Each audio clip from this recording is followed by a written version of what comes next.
So for the past few years, I've been programming a personal video game engine for myself for a very specific purpose, and I'll show you why here in a little bit. I've been working on this thing for a couple years now, and we're finally to this state of the video game engine. For now, I'm just calling it the Mattonicon Engine. What I want to do is build kind of like a parody classic Pokemon game. I'm doing all of this by myself. I'm trying to make this as easy as possible and very automated. So for example, my tile editor. I have my program automatically put everything together. I'm going to give you a quick tour. In time, I can modify fog if I want to create something called a blood moon or a horror night, or this is all my different kinds of weathers that I'm going to include in the game. So yes, there will be weapons in the game. You can fight the Pokemon with your bare hands. You can fight other people. Obviously the tile editor, I just kind of gave you a little tour on that. My resource manager, this is kind of where if I make my graphics or my sound effects or stuff like that, I can upload it here and use it. Sound effects, I have like, jump.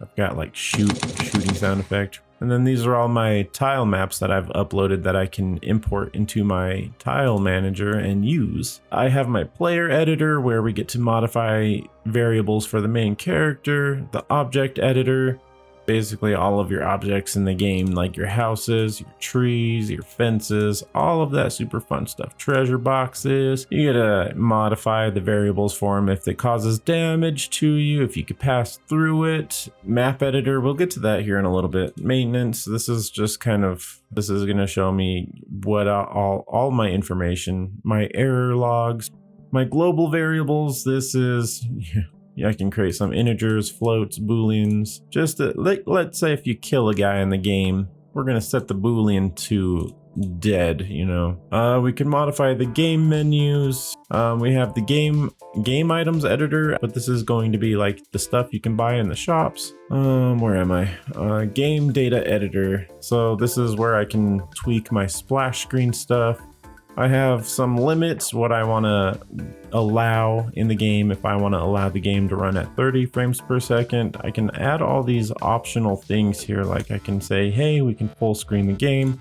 We could border it.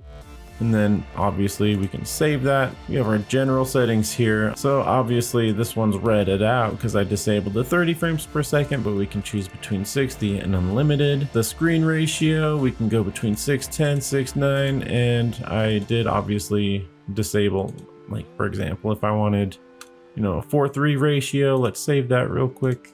Now we can go back to the general. We do have access to the 4:3 video ratios now, your screen sizes here, and so on. You can select what you want, and you could do your full screen or your bordered window, which is pointless. And look at that, I crashed the game. The border option just adds this, obviously the window border around the game. I really don't like how the Windows border menu looks. Hopefully it doesn't crash on me again. Teehee. So I am creating my own video game kind of border. I mean, we can grab this and move our window around all we want.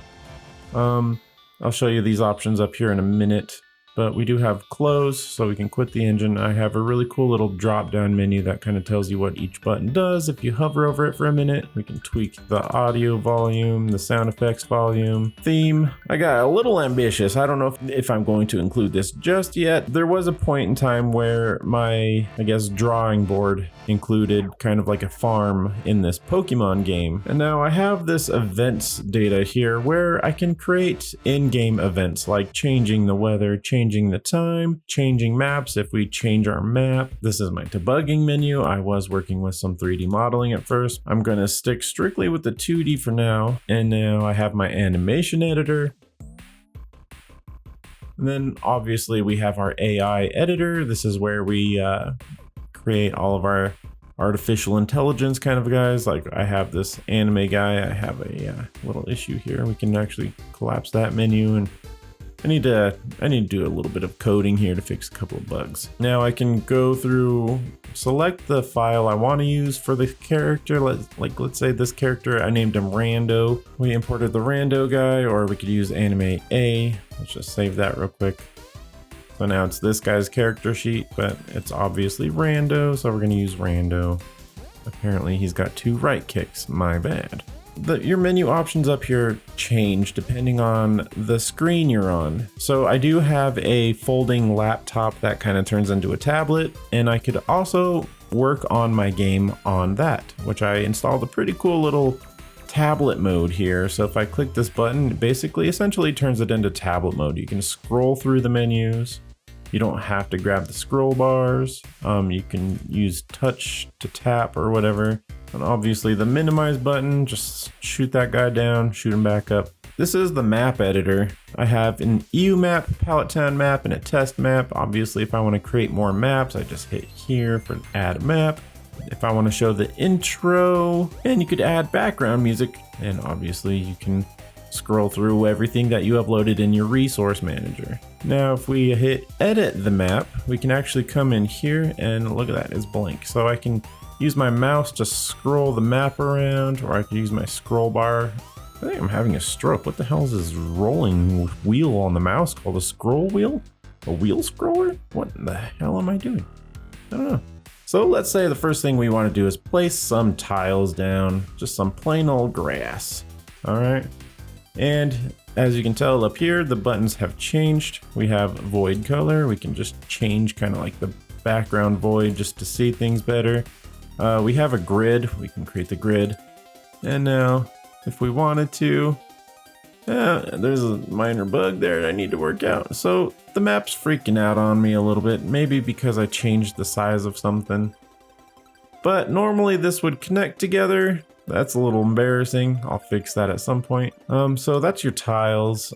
Now we can modify the player's starting location. We can say, hey, let's pop them right here. Now we can place down some objects. So when you click an object you want to work with, it does pop down here as a little preview. This is what we're using. So we can hit the plus to add a new one to the map, and we can move that around wherever the heck we want to move it. And so let's add another house. We can put it behind. And then we have some lights that we can add. Add a new light here. And we could add in AI. We'll just pop this bad boy right here. Add this guy here too, I guess. If you want the items and objects to render collision or process collision, you just turn this on. So this just shows you collision stuff. This turns on the collision. This turns on grid snapping. Okay, so we hit play to test the map. Play. Now, I have a lot of stuff going on here. Now let me explain. Let me explain for just a second here, okay? Just give me a second. Let me explain. All right. So you can walk around with the keyboard, okay? Obviously we can run. The collision's on. I still have to modify the collision. Don't worry about how bright these guys are getting. They don't have any lighting data processing yet. Okay. So don't worry about this big black box either. All right. There's a lot happening here that I can't quite explain to you. But here's our main character. He's very fast right now, just so I can get around, okay? We obviously run and bump into our houses. I really wish I could show you, but there's a huge ass black box in the way. So we can run into stuff, obviously. All right. We can go behind the houses, have a party of a time. I was programming a day and night cycle and simultaneously working on my lighting systems. That's why everything's so funky. And I forgot to add some variables to the AI so they get extremely, extremely bright. So everything else is good though. So we have like dawn, or this is dusk, you know, when the sun's going down. And it's going very fast. There's obviously some nice transitions that happen, but this is kind of like testing mode for the lighting. So this is nighttime. And then when the sun starts coming up, this is what it looks like. Ah, beautiful. Sun's coming up, beautiful. And then daylight, the lights turn off. It's super awesome, all right? Okay, so lighting, we can add different colored lights and stuff, but I was doing a light blending technique where if 2 lights are coming into contact with each other, it blends the light. So if I take like 3 of these bad boys, pop them all over the place. Heck, I'll even put one over here in front of the houses. I'll save it and then test the map.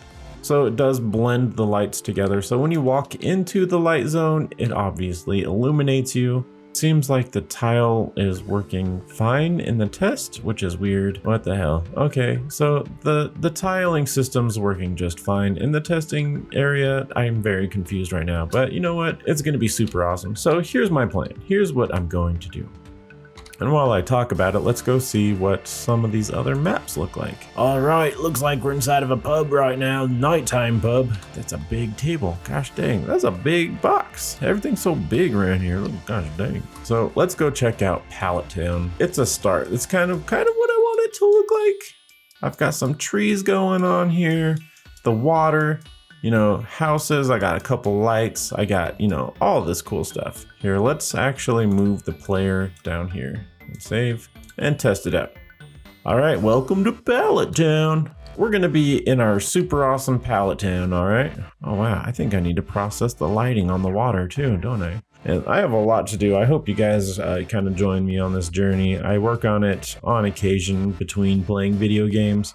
So all of my updates and progress and whatever else I do with this will be posted here on my YouTube channel. You just move into this little town called Pellet Town and you are a Pokemon fanatic. The whole town just absolutely thinks you're stupid and crazy. Pokemon aren't real. It's just a video game. And then, you know, a meteor strikes and there's some creatures in there. But I don't intend on distributing or selling this game. Once we program this game here on this channel, we're going to give it a good old playthrough and we're going to have a grand old time. Thank you for watching.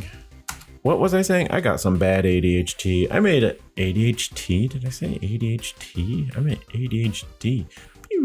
This is just a little intro video. So if you ever, you know, watching my channel, watching some of my video games and you stumble across this is just what I'm doing. I'm making a video game, a Pokemon parody. I am programming this with C++ and a combination of OpenGL with a little bit of SDL2. No, I'm not going to do any programming tutorials. This literally took me years just to get to this point where I can create a game.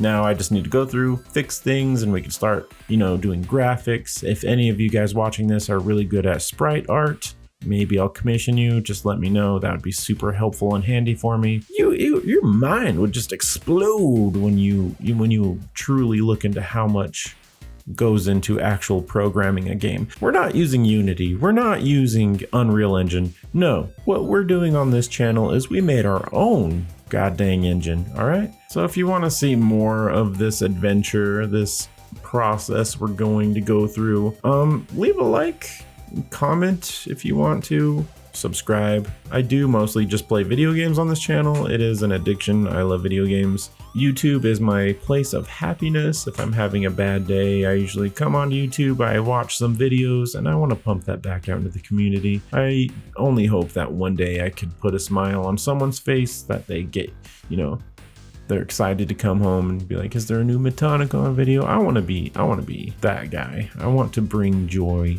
as many other YouTubers have done for me. So I hope to see you next time. You all have a great, fantastic day.